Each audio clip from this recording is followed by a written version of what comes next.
If you think horror stories only come from spooky movies and haunted houses, think again. I'm a family systems therapist and a parent coach, and let me tell you, I have some parenting tales that will send chills down your spine. In this video, I'm going to reveal some of the more sinister stories I've picked up along the way about helicopter parenting. I'll share some of the gory details of the consequences this parenting style can have on kids and some of the extremes that parents have gone to while they helicopter and hover. So go grab the popcorn because this is going to get juicy. Before we dive into helicopter parent horror stories, you might want to start thinking about helicopter parenting being on a spectrum. Now, I tend to put everything on a scale or a spectrum because either or options don't really give us much room to grow or change. And because we're all human, we all have the potential to be on the spectrum too.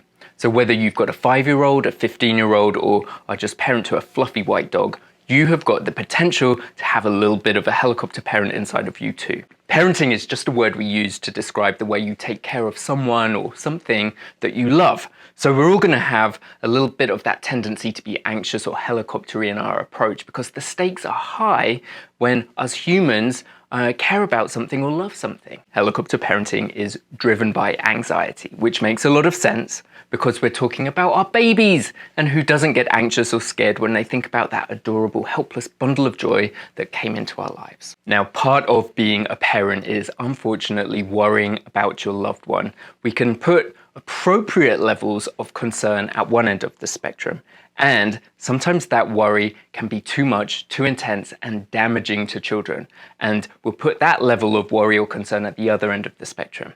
And that is what we're talking about in this video, extreme helicopter parenting, which is all about extreme anxiety. If you want to find out if you're a helicopter parent, take our free online quiz. The link is below. And if you're pretty sure already that you're a helicopter parent and want to learn about how to parent from a more grounded place, check out Grounded Parenting. It's the anti-anxiety parenting course that I wrote and is available on mypeoplepatterns.com. Anxiety is a powerful driving force that lies underneath helicopter parenting and to some degrees in all parenting styles. But anxiety is such a potent primal force that it can sometimes cloud parent judgment and really make parenting children much more complicated. Part of that is because anxiety is related to fear, and fear is one of the most primitive and powerful emotions we can have. In evolutionary terms, the purpose of fear was literally about survival. I mean, if you didn't get scared when you saw a bear, a wolf, or a dinosaur, you were a goner. So fast forward to this century, and it's not like I'm saying fear isn't useful, but perhaps some of the behaviors it drives aren't as practical as they once were. This fear in helicopter parents today manifests itself in so many different ways, from trying to keep kids safe, to making decisions on their behalf, to being a little too over-involved in academics, supervising them too much, or jumping in to fix and solve problems on their behalf.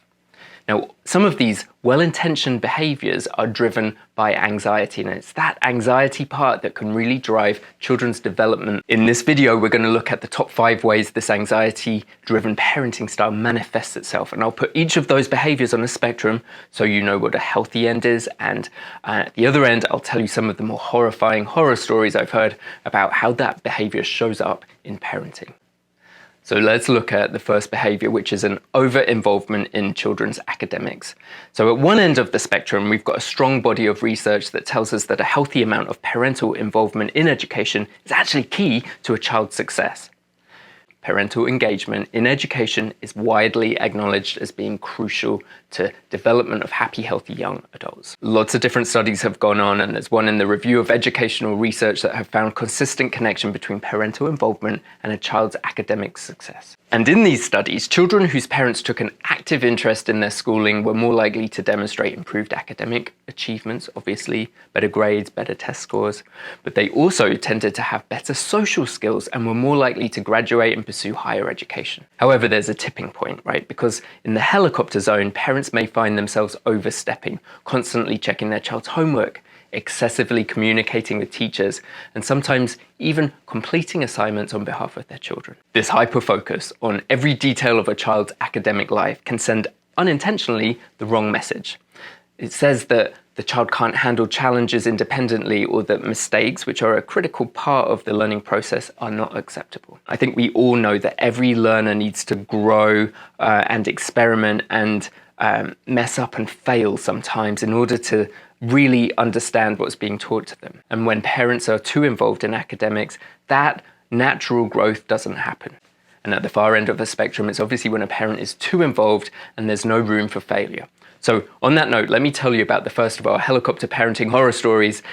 This is the very first helicopter parenting horror story, and it will leave you shocked at how involved helicopter parents can get. At 22 years old, Victoria found herself still constantly shadowed by a phantom presence that followed her everywhere and haunted her every waking moments. This was no ghost, it was her very own mother who cast this long shadow on Victoria's life. Throughout school, her mother was an omnipresent force, constantly liaising with teachers, always inquisitive about her grades, her friends, and even her relationships. Each teacher, every member of staff had a story to tell about Victoria's mother, because she had personally called every single one of them. Things reached a fever pitch on Victoria's first day of work.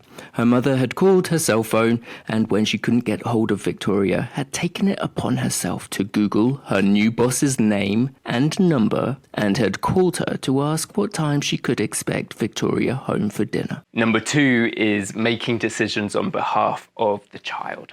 It's obviously very normal for parents to make decisions on behalf of their children, especially when they're very young and when the children don't know that they shouldn't run out into the middle of the road or that it's not okay to draw on walls.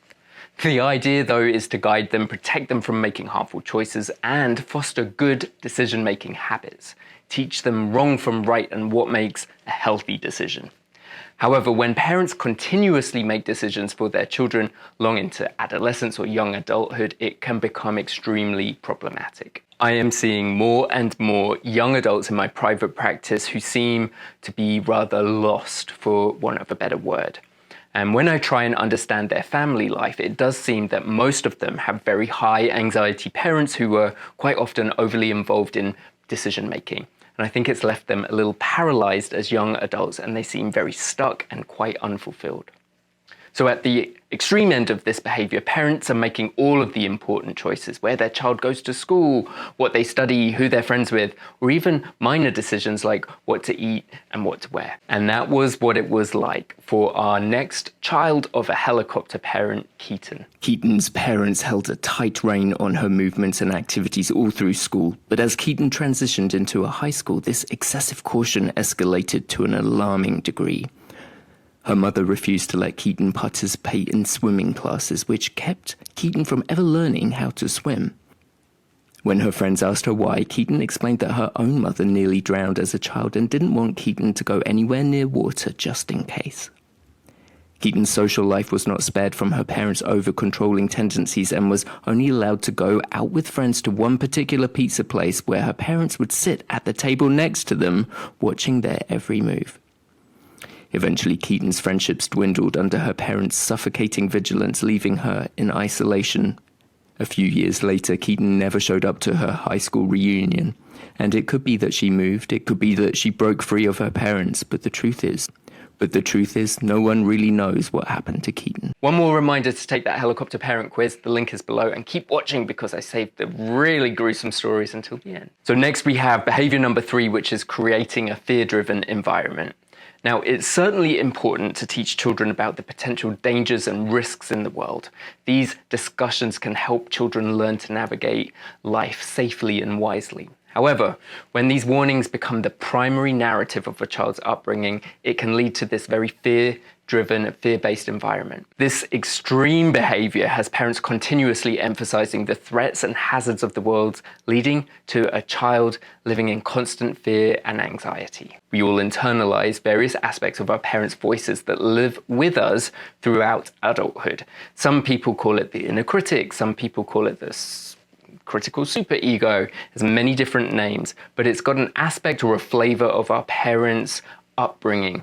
our primary caregivers are internalized. So when parents are extreme in continuously emphasizing the threats and hazards of the world, it can lead to children living in a constant state of fear, having high anxiety and being very fearful. From Carrie's earliest memories, her parents' voices echoed in her ears, warning her of the dangers lurking in the world outside. Their paranoia materialized in their home, a single-floor apartment safeguarded by not one but two alarm systems, creating an atmosphere of constant peril even at home. They painted a world that seemed perpetually on the brink of intrusion and theft. Even on the rare occasions when Carrie did venture out, her mother's cautionary words followed her, clouding her perception of the world to make it a truly terrifying place. Recently, when Carrie was offered a job in retail, her parents' fears whispered in her mind, imagining worst-case scenarios from angry customers to being robbed on the way home. Still caught in the grips of their fears, Carrie declined that job as she just could not shake off the terrifying words from her mind. Behavior number 4 is solving problems for the child. So it's very natural for parents to want to help their children solve problems. It shows care, love, and can teach them valuable problem-solving skills. I talk about the scenario of watching a baby who's just learned to sit up and is leaning for a toy that's just outside of their reach. Parents have to decide in that moment if they are going to solve the problem for that baby and go give them the toy, or are they going to wait a little bit longer to see if the baby can figure it out? Because one day that reach is going to be the thing that teaches them to crawl, and that turns into walking, and walking turns into running. So it's a really fine line of knowing when to help and when helping is hurting. That's at the far end of the spectrum. When parents rush in to resolve every issue for a child, it can have really damaging consequences to a child's well-being, their sense of esteem and capability.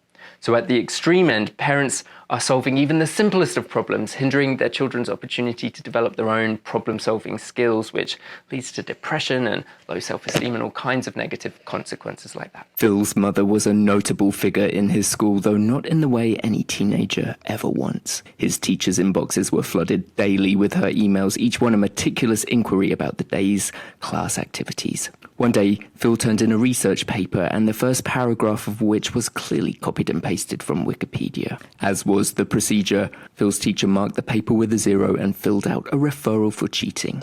The drama was far from over when Phil's mother found out, and the endless meetings with teachers and principals that followed, she shockingly confessed that she was the one who had penned the plagiarized paragraph. In her words, Phil had been too occupied to type it himself, and she merely wanted to solve the problem of doing homework while he played. What was initially an act of trying to help had transformed into an alarming revelation about the lack of boundaries, which caused problems for Phil even to this date. So as parents, it is our instinct to ensure our children's safety and well-being, a goal we strive to achieve by keeping a close eye on them. Very important when they're 4 and running around and bumping into things and sticking their fingers in electric sockets and drawing on walls and running into the road. Obviously, we have to supervise our kids. But as they get older, it's very important that we turn that dial down. The lines between care and control get very blurry. When the child's every move is under scrutiny, their independence is squashed and a sense of being watched permeates their world. And that is an internal environment that can be stifling. It can create a sort of mental prison, not of iron, but out of the parents' concern and fear. And that brings us to the final horror story, a little story about a young adult called George that brings us face to face with the overbearing nature of constant supervision. The helicopter parent horror story of George brings us face to face with the overbearing nature of constant supervision. In his first week at college, George's mother called the admissions department with some questions that slowly revealed a more sinister level of concern.